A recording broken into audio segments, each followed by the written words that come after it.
கொஞ்சம் யோசிச்சு பாருங்க. இந்த நிமிஷம் உங்க வாழ்க்கையில எந்த ஒரு விஷயத்தை இழந்துடுவோமோன்னு நீங்க ரொம்ப அதிகமா பயப்படுறீங்க? ம் இது ரொம்ப ஆழமான கேள்வி. ஆமா.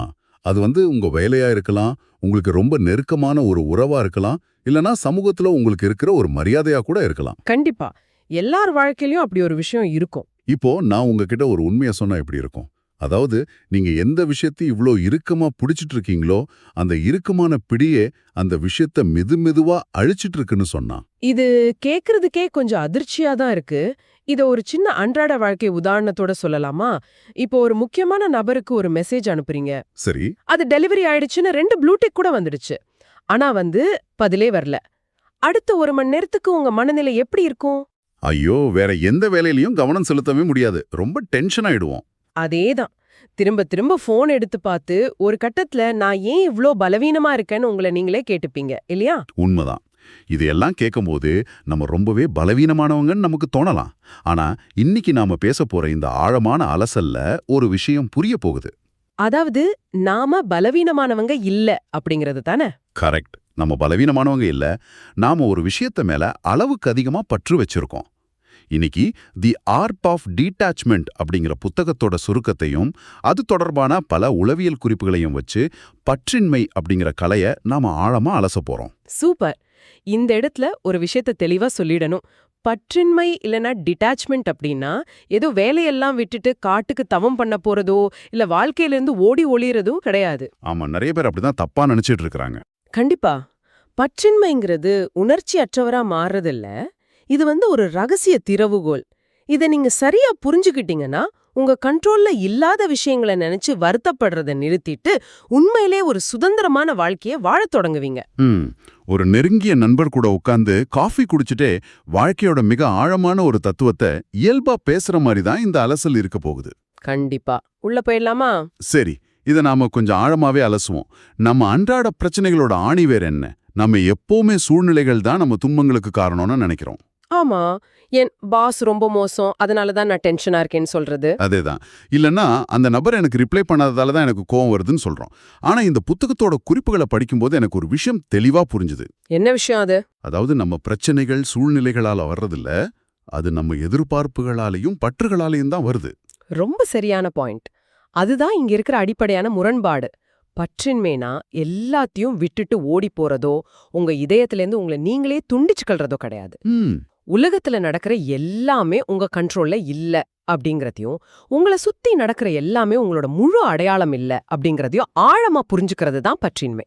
ஓ, அப்போ ஏதோ ஒன்னு தப்பா நடந்தா அந்த தவறுக்காக நாம உண்மையில வருத்தப்படுறது இல்லையா? ஆமா.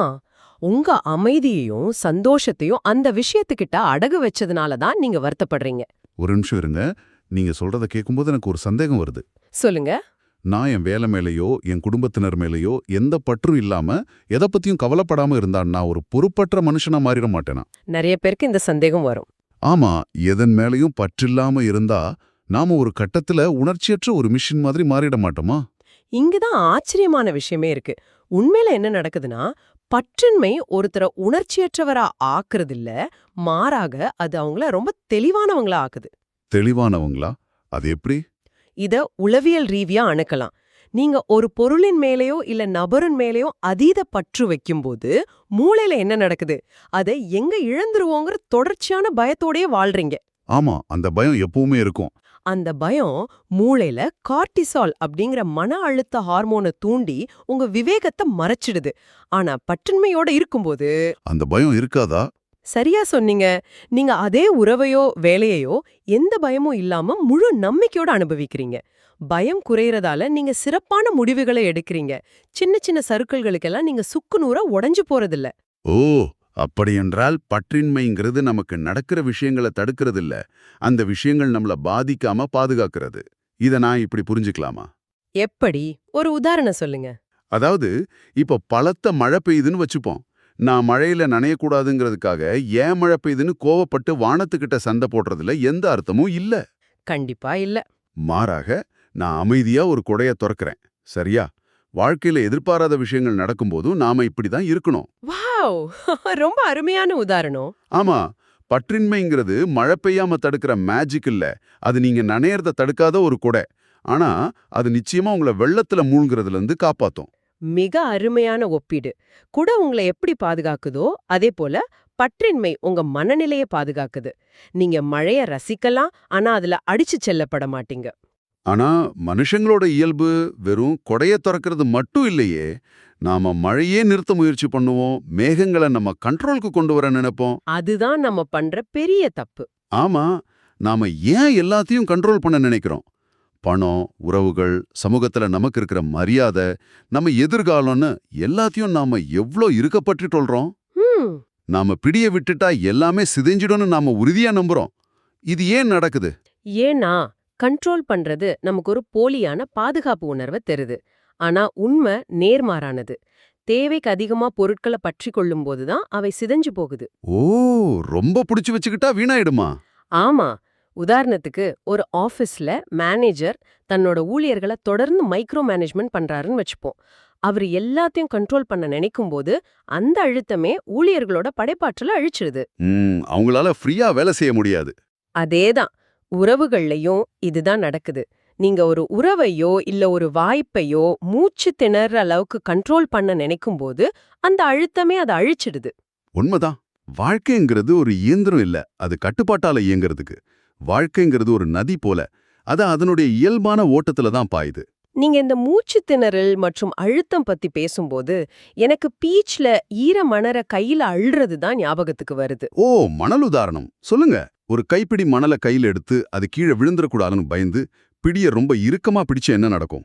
நாம எவ்வளோ அதிகமா அழுத்துறோமோ அவ்வளோ வேகமா அந்த மணல் நம்ம விரல் இடுக்குகள்ல நழுவி கீழே கொட்டிடும். சரியா சொன்னீங்க. ஆனா எந்த பயமும் இல்லாம அதே மணலை உள்ளங்கையை திறந்து வச்சு பிடிச்சா அது பாதுகாப்பா அங்கேயே தங்கிடும். அப்படின்றால் எல்லாத்தையும் கண்ட்ரோல் பண்ண நினைக்கிறது தான் நம்மள பொறியில சிக்க வைக்குதா? 100% உண்மை. இந்த மணல் உதாரணத்தை மனித உறவுகளோட கொஞ்சம் இணைச்சு பாருங்க. நீங்க ஒருத்தரை எந்த அளவுக்கு உங்களுக்கு ஏத்தபடி மாத்த முயற்சி பண்றீங்களோ அவங்கள நம்ம கண்ட்ரோலுக்கு கொண்டு வர நினைக்கிறோமோ? ஆமா, அந்த அளவுக்கு அவங்க உங்களை விட்டு விலகிஷ் போறாங்க. கட்டுப்பாட்டுல தான் உறவுகள்ல மிகப்பெரிய மூச்சுத்திணறல் ஏற்படுது. நீங்க மக்களை தானா இழக்கறதில்ல, அப்போ எப்படி இழக்கிறோம்? அவங்கள அப்படியே உங்க பிடிக்குள் வச்சுக்க பிடிவாதம் பிடிக்கிறதன் மூலமா நீங்க தான் அவங்கள தள்ளி விடுறீங்க. இத உணர்ந்து நான் உன்னை மாத்துறத நிறுத்தி இந்த மன அழுத்தத்திலிருந்து என்ன காப்பாத்திக்கிறேன்னு ஒரு முடிவுக்கு வர்றீங்க பாருங்க. அதுதான் பற்றின்மையோட உச்சகட்டமா? கண்டிப்பா அதுதான் உண்மையான டீபேட்ச்மெண்ட். நான் உன்னை மாத்துறது நிறுத்தி என்ன காப்பாத்திக்கிறேன்னு கேட்கறதுக்கு சற்று கடினமா இருந்தாலும் இது ரொம்பவே யதார்த்தமான ஒரு உண்மை. ஆமா. சரி, மணலை இறுக பிடிக்கிறதால அது நழுவுதுன்னு பார்த்தோம். ஆனா அப்படி நழுவும் போது அந்த இழப்பு ஏன் நமக்கு அவ்வளோ வலிய கொடுக்குது? நமக்கு ஒரு ப்ரொமோஷன் கிடைக்கலன்னாலோ இல்ல ஒரு உறவு முறிஞ்சு போச்சுன்னாலும் நம்ம ஏன் அவ்வளோ மனவேதனை அடையறோம்? இதுக்கு பின்னாடி இருக்கிறது நம்ம எதிர்பார்ப்புகள் தான்.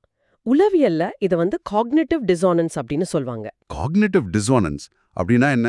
அதாவது வாழ்க்கை இப்படித்தான் இருக்கணும்னு உங்க மூளைக்குள்ள ஒரு வரைபடம் இருக்கு. ஆனா நிஜ வாழ்க்கை வேற மாதிரி நடக்குது. இந்த ரெண்டுக்கும் நடுல நடக்கிற மோதல் தான் அந்த வலி. ஓ, அப்போ நடக்கிற சம்பவத்தால வலி வரலையா?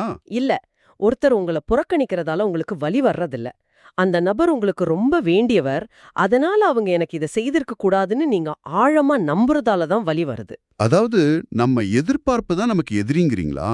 அதேவா, வலியால நீங்க உடைஞ்சு போறதில்ல, இது நடந்திருக்க கூடாதுங்கிற உங்க எதிர்பார்ப்பால தான் நீங்க உடைஞ்சு போறீங்க.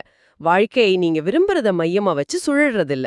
நடக்கிற உண்மையை மையமா வச்சுதான் சுழலுது. சரியா சொன்னீங்க. இருங்க, எனக்கு இதுல ஒரு பெரிய முரண்பாடு தெரியுது. நீங்க சொல்றத பார்த்தா நான் வாழ்க்கையில யாரு மேலே எந்த நம்பிக்கையும் வைக்க கூடாதா? அப்படி இல்ல. நான் வாழ்க்கையில எதையுமே எதிர்பார்க்க கூடாதுன்னா நான் எதுக்காக உழைக்கணும்?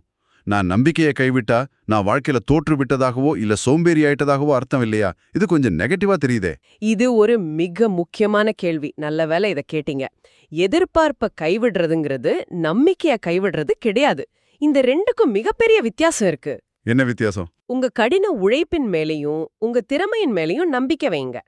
ஆனா இதோட முடிவு இப்படிதான் இருக்கணும்னு குருட்டுத்தனமா ஒரு முடிவின் மேல எதிர்பார்ப்ப வைக்கிறது தான் பலவீனம். ஓ, ரிசல்ட் மேல பற்று வைக்க கூடாது. ஆமா. மத்தவங்க உங்களை புரிஞ்சுக்கிறாங்களா இல்லையாங்கிறது உங்க கண்ட்ரோல்ல இல்ல. ஒரு இன்டர்வியூல அவங்க உங்களை தேர்ந்தெடுக்கிறாங்களா இல்லையாங்கிறது அவங்க கையில இருக்கு. ஆனா அந்த சூழ்நிலையில என்ன நான் எப்படி அமைதியா கையாளுறேங்கிறது என் கண்ட்ரோல்ல தான் இருக்கு இல்லையா? ரொம்ப கரெக்ட். தன்னுடனே ஆழமாய் இணைந்திருக்கிற ஒரு நபர் மத்தவங்க கிட்ட இருந்து பிரிக்கப்படுறதுக்கு ஒருபோதும் பயப்பட மாட்டார். எல்லார் சொல்றதையும் மனசுக்குள்ள போட்டுக்கிட்டா நீங்களே உங்களுக்கு மிகப்பெரிய எதிரியா மாறிடுவீங்க. ம் இருக்கிறத, அதாவது யதார்த்தத்தை ஏத்துக்கிற வரைக்கும் மனசுக்கு அமைதி இல்ல. இது நடந்துருச்சு, இதுதான் உண்மை. இப்ப நான் என்னை எப்படி இதுல இருந்து அடுத்த கட்டத்துக்கு நகர்த்துறதுன்னு சிந்திக்கிறதே உண்மையான பற்றின்மை. அதாவது நம்ம மகிழ்ச்சி இனி ஒரு நபரையோ ஒரு முடிவையோ இல்ல பிறரோட பதிலையோ சார்ந்திருக்காது. இது கேட்கறதுக்கு ரொம்ப நல்லா இருக்கு.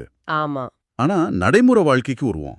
இந்த எதிர்பார்ப்புகளை தளர்த்துறது நம்மள வலியிலிருந்து காக்குதுங்கிறத புரிஞ்சுக்கிட்டோம். ஆனா இது எப்படி நம்ம வெற்றியையும் அன்றாட செயல்பாடுகளையும் அதிகரிக்கும்? இது ரொம்ப சுவாரஸ்யமான கேள்வி. இந்த புத்தகத்தோட குறிப்புகள்ல ஒரு முக்கியமான விஷயம் இருந்துச்சு.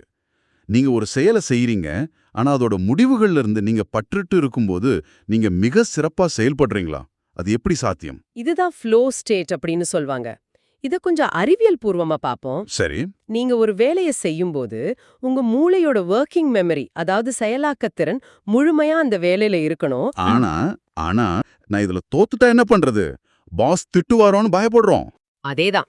எனக்கு இந்த வேலை கிடைக்காம போயிடுமோன்னு முடிவை பத்தி அதிகமா கவலைப்படும்போது உங்க மூளையோட பெரும்பகுதி ஆற்றல் அந்த பயத்தை சமாளிக்கிறதுக்கே செலவாகுது. ஓ, அதனால வேலையில கவனம் சிதறுது. ஆமா. ஆனா நீங்க முடிவின் மேல அதிக பற்று வைக்காத போது அந்த பயமும் பதற்றமும் தானாவே மறைஞ்சிடும். உங்க மூளையோட 100% ஆற்றலும் அந்த செயலின் மேல மட்டுமே குவியும். சூப்பர். விரைவா பொருட்களை விரும்புபவர்கள் முதல்ல பற்றின்மையை கத்துக்கணும்னு இந்த தரவுகள் கூறுறதுக்கு காரணமும் இதுதான். ஆஹா, இது நம்ப முடியாத அளவுக்கு ஆழமான ஒரு உண்மை. அதாவது நாம எல்லாமே சீக்கிரம் நடக்கணும்னு அவசரப்படும்போது அந்த அவசரத்துக்கான பதற்றமே நம்ம செயல்பாட்டை குறைச்சு ஒரு மெதுவான வாழ்க்கையை உருவாக்குது. கண்டிப்பா. ஆனா பற்றின்மை நம்ம வேகத்தை அதிகரிக்குது. ஏன்னா நம்ம ஆற்றல் பயத்துக்காக செலவிடப்படுறதில்ல. நாம ஒரு பலனை வெறித்தனமா துரத்துறதை நிறுத்திட்டு நம்ம வேலையை மட்டும் சரியா செய்யும்போது அந்த பலன் தானாவே நம்மள தொடர தொடங்கும். மிக துல்லியமா பிடிச்சிட்டீங்க. நாம எதுக்கு பயப்படுறோமோ அதுவே நம்மள கண்ட்ரோல் பண்ணுது. நாம பணத்தையோ இல்ல அன்பையோ அவசரமா தேடி ஓடும்போது அங்க ஒரு அழுத்தம் உருவாகுது. அந்த அழுத்தமே அதை நம்மள விட்டு இன்னும் வேகமா ஓடச் செய்தா? ஆமா. ஆனா பற்றின்மை அந்த அழுத்தத்தையும் பயத்தையும் துண்டிச்சு நமக்கு உண்மையான சக்தியை தருது. நீங்க எல்லாத்தையும் கவனிக்கிறீங்க, எல்லா வேலைகளையும் முழு ஈடுபாட்டோட செய்றீங்க. ஆனா முந்தி மாதிரி உணர்ச்சி வசப்பட்டு உருகுறதில்ல. யாராவது நம்மள விமர்சிச்சா முந்தி ரொம்ப கஷ்டப்படுவோம். ஆனா இப்போ உங்க மனம் அது வெறும் ஒரு தகவலா, ஒரு டேட்டாவா மட்டுமே பார்க்குது. இது எனக்கு இன்னொரு கோணத்தையும் காட்டுது. மிகச்சில விஷயங்களால மட்டுமே நெகிழ்பவரே உண்மையான சுதந்திரமானவர் இல்லையா? உண்மைதான். சின்ன சின்ன விஷயங்களுக்கெல்லாம் உணர்ச்சி வசப்படுபவர் உண்மையில எல்லாவற்றின் மேலேயும் அதீத பற்று கொண்டிருக்கிறான்னு அர்த்தம். பற்றின்மைங்கிறது நமக்கு சுயமரியாதையும் கொடுக்குது. சந்தேகமே இல்லாம. நான் உன்னை நேசிக்கிறேன், ஆனா அதுக்காக என்ன நானே அழிச்சுக்க தயாரா இல்லைன்னு சொல்ற துணிவு பற்றின்மையால தான் வருது. வாவ். உங்களை நீங்க இழந்துடுவோங்கிற பயம் என்றைக்கு முடிவுக்கு வருதோ அந்த நாள்ல உங்களை யாராலும் உணர்வு பூர்வமா தோற்கடிக்க முடியாது. பற்றின்மையே சுயமரியாதையோட ஆணிவேர். ஆமா. நீங்க மத்தவங்களோட அங்கீகாரத்துக்காக காத்துட்டு இருக்கிறத கைவிடும்போது உங்க குரல் வலுப்பெறுது. ஏன்னா நீங்க அப்ப நிராகரிக்கப்படுவோங்கிற பயத்திலிருந்து பேசல, உங்களுக்குள்ள இருக்கிற உண்மையிலிருந்து பேசுறீங்க.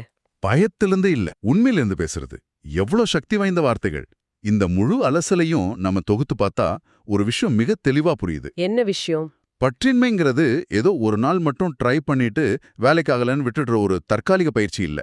அது மூளைக்கு நாம கொடுக்கிற ஒரு புதிய இயங்குதலம், ஒரு நியூ ஓஎஸ் மாதிரி. ரொம்ப கரெக்டான விளக்கம். இதெல்லாமே நிரந்தரமானவை இல்ல அப்படிங்கறத புரிஞ்சுக்கிறது உங்களை ஒவ்வொரு இழப்பிற்கும் மேல உயர்த்துது.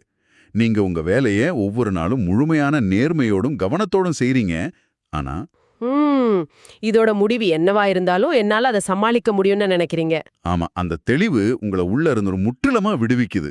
இதத்தான் விவேகமா பற்றிக்கொள்வது அப்படின்னு சொல்றோம். நீங்க வாழ்க்கையிலிருந்து விலகி போகல, வாழ்க்கையோட சேர்ந்து ரொம்ப இழகுவா பயணிக்கிறீங்க. உங்க ஒட்டுமொத்த சந்தோஷமோ இப்போ ஒரே ஒரு நபரோட ஆம் அப்படிங்கறதுலயும் இல்ல ஒரு நிறுவனத்தோட இல்ல அப்படிங்கறதுலயும் அடங்கி இருக்கல. நீங்க முழுமையா இருக்கீங்க. அந்த முழுமையில இருந்து வர்ற அமைதிதான் பற்றின்மை உங்களுக்கு தரும் உண்மையான பரிசு. இது நேயர்களாகிய உங்களுக்கு ஒரு நேரடியான கேள்வி. நீங்க எதுக்காக காத்துட்டு இருக்கீங்க? ஏன் மத்தவங்களோட ஒரு சின்ன அப்ரூவலுக்காக உங்க ஒரு நாள் முழு மகிழ்ச்சியையும் உங்க இரவின் நிம்மதியான தூக்கத்தையும் அடமான வைக்கிறீங்க? ஆமா, அது தேவையே இல்லையே. நீங்களே உங்களுக்கு பொறுப்பேற்கும்போது வாழ்க்கை தானாவே சரியான இடத்துக்கு வந்து சேரும். இந்த உரையாடல் உங்களை சிந்திக்க வச்சிருக்கணும், உங்க மனசை சுத்தி இருந்த கண்ணுக்கு தெரியாத அந்த பாரத்தை சற்றேனும் இறக்கி வச்சிருக்கணும்னு நாங்க நம்புறோம். ஆமா, எந்த ஒரு முடிவையும் பிடிவாதம் பிடிக்காம அதே சமயம் செயல்ல முழு ஈடுபாட்டோட அணுகுற ஒரு மிக முக்கியமான கலைய இன்னைக்கு நம்ம விவாதிச்சிருக்கோம். நாம விடை பெறுறதுக்கு முன்னாடி இத சற்றே ஆழமா சிந்திச்சு பாருங்க. இதுவரை நாம எதையெல்லாம் இழக்க கூடாதுன்னு பயப்படுறோமோன்னு அத பத்தி பேசணும். ஆனா இத வேற கோணத்துல யோசிச்சு பாருங்க. ம் ஒருவேளை நீங்க இன்னைக்கு எதை இழந்துடுவோமோன்னு ரொம்ப கடுமையா பயந்து உங்க 2 கைகளாலையும் கெட்டியா பிடிச்சிட்டு இருக்கீங்களோ, அந்த ஒற்றை விஷயம்தான் உங்களோட உண்மையான அபரிமிதமான வளர்ச்சிக்கு மிகப்பெரிய தடையா இருக்கும். ரொம்ப ஆழமான கேள்வி இது. அது ஒரு பழக்கமான ஆனா நிம்மதியற்ற வேலையா இருக்கலாம். இல்ல உங்கள மதிக்காத ஒரு உறவா இருக்கலாம். நீங்க அந்த பிடிய தளர்த்துற அந்த நொடியில உங்கள நோக்கி வர காத்திருக்கிற அந்த புதிய பிரம்மாண்டமான வாழ்க்கை என்னவா இருக்கும்? இத கண்டிப்பா எல்லாரும் யோசிக்கணும். இத சிந்திச்சு பாருங்க. மீண்டும் ஒரு சுவாரஸ்யமான ஆழமான அலசல்ல உங்களை சந்திக்கிறோம்.